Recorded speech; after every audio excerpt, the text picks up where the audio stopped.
श्री गुरुदेव दत्त. श्री स्वामी समर्थ.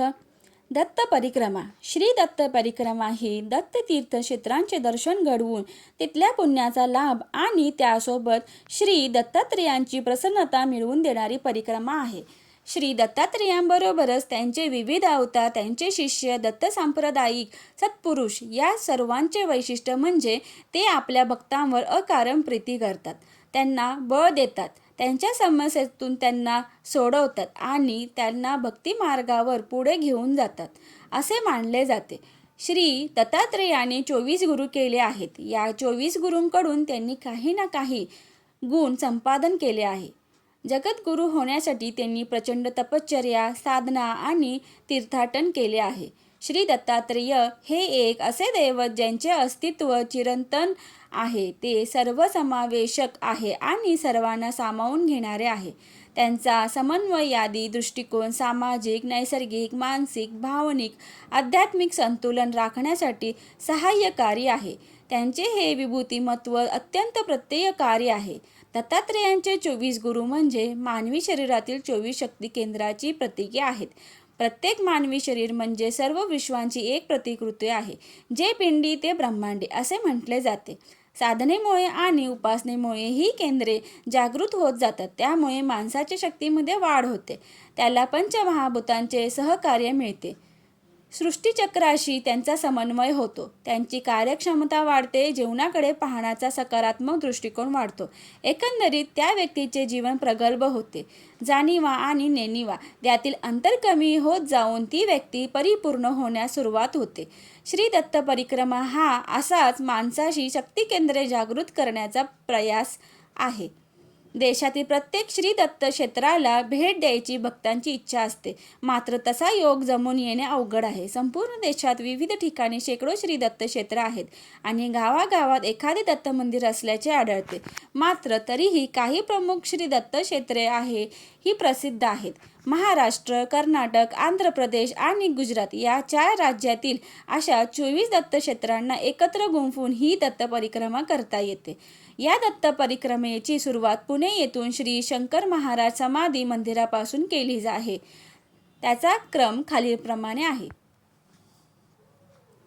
श्री शंकर महाराज समाधी मंदिर पुणे, दुसरा औदुंबर, बसव कल्याण, नृसिंहवाडी, अमरापूर, पैजारवाडी, कुडुत्री, माणगाव, बाळेकुंद्री, मुरगोड, कुरवपूर, मंथनगुडी, लाडाची चिंचोळी, कडकगंजी, माणिकनगर, गाणगापूर, अक्कलकोट, लातूर, माहूर, कारंजा, बालोद, नारेश्वर, तिलकवाडा, गरुडेश्वर. दत्त परिक्रमेमध्ये 12 ठिकाणे महाराष्ट्रातील, 2 ठिकाणे आंध्र प्रदेशातील, 6 ठिकाणे कर्नाटकातील आणि 4 ठिकाणे गुजरात या राज्यातील आहेत.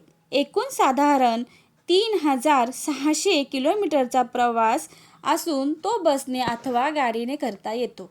श्री दत्त परिक्रमेदरम्यान प्रत्येक तीर्थस्थानी राहण्याची आणि भोजनाची वगैरे सुविधा उपलब्ध आहे.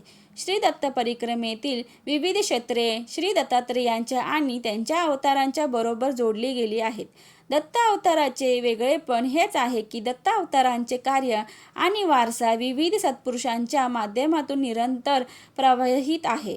दत्त परिक्रमेदरम्यान दत्त अवतार आणि दत्त कृपाकीत संतांचे दर्शन घेता येते.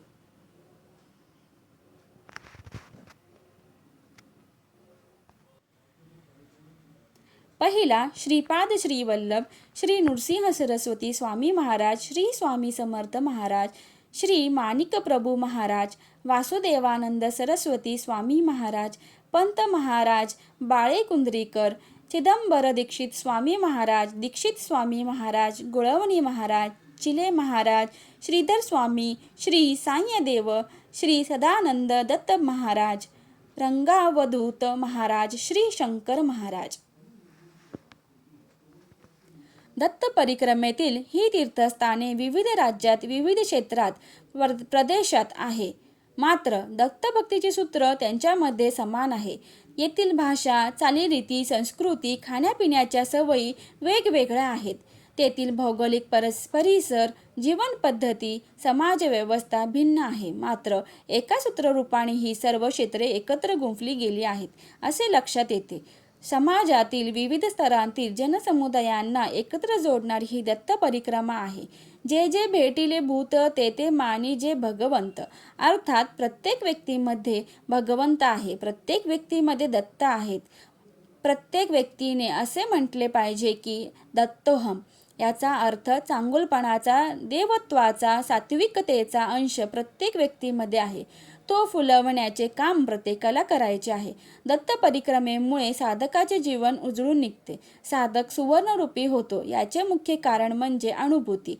प्रत्येक दत्तक्षेत्राच्या ठिकाणी वास करून तेथील अनुभूती भरभरून घेऊन ती व्यक्ती स्वतःमधील शक्ती केंद्रे जागृत करीत असते.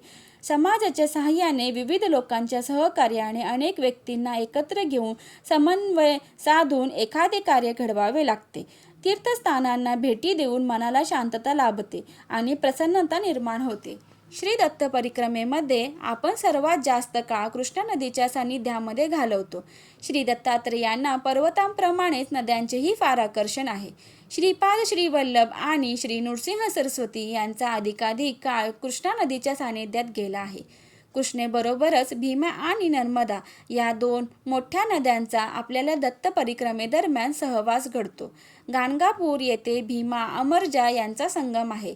भीमा नदी शेवटी कृष्णेला मिळते. गुजरात राज्यात आपल्याला नर्मदा नदीचे विहंगम दर्शन घडते. याचबरोबर दत्त परिक्रमेदरम्यान गोदावरी नदीचे दर्शन होते. इतर अनेक लहान मोठ्या नद्यांचे दर्शन होते. निसर्गाचे मनोहारी दर्शन आपल्याला घडते. नर्मदा परिक्रमा, कर्दळीवन परिक्रमेबरोबर श्री दत्त परिक्रमा हे परिक्रमा विश्वाचे एक अनोखे दालन आहे. आणखीन एक विशेष गोष्ट म्हणजे नर्मदा परिक्रमा आणि कर्दळीवन परिक्रमा यामध्ये कठोर परिश्रम याचबरोबर पायी चालणे हा एक मोठा भाग आहे. अर्थात त्यातही खूप मोठा आनंद आहे. श्री दत्त परिक्रमा ही वाहनाने किंवा बसनेही करता येते, त्यामुळे ही तुलनेने सोपी आहे. शिवाय विविध दत्त क्षेत्रांमध्ये सोयी सुविधा उपलब्ध आहेत. माहिती कशी वाटली? आवडल्यास लाईक, शेअर, सबस्क्राईब करा.